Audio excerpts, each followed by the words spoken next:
Madaniyat vazirligi yolg'on axborot tarqatdi.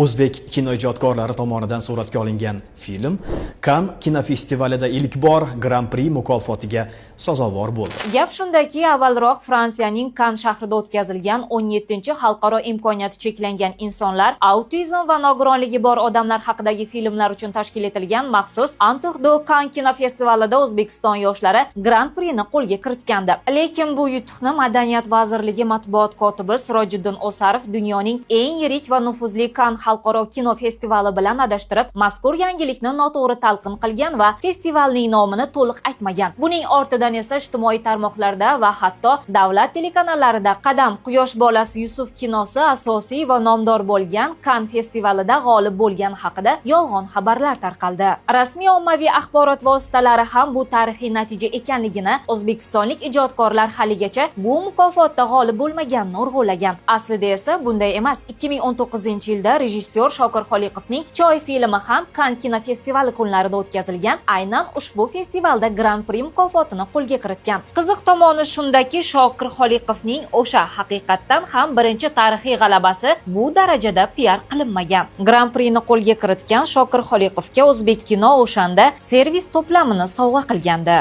Cannes kinofestivalida qo'lga kiritilgan Grand Prix mukofoti uchun O'zbek kino milliy agentligidan Choy filmiga berilgan esdalik sovg'asi.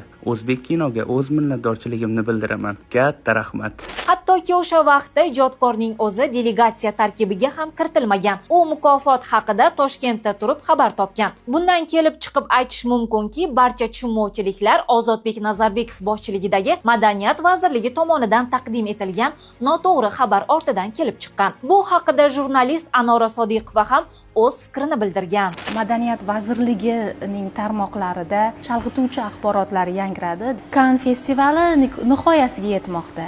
Lekin Cannesda shu kunlarda O'zbekiston yoki o'zbek filmi haqida biron bir og'iz gap bo'layotgani yo'q. Quyoshning bolasi Yusuf filmi Cannes shahrining bir chetida tashkillashtiriladigan maxsus olinadigan kinolar festivalida o'rin olgan, ammo bu festivalning Cannes festivaliga umuman aloqasi yo'q.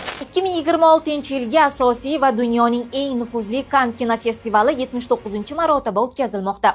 Mazkur festival 23-mayga qadar davom etadi.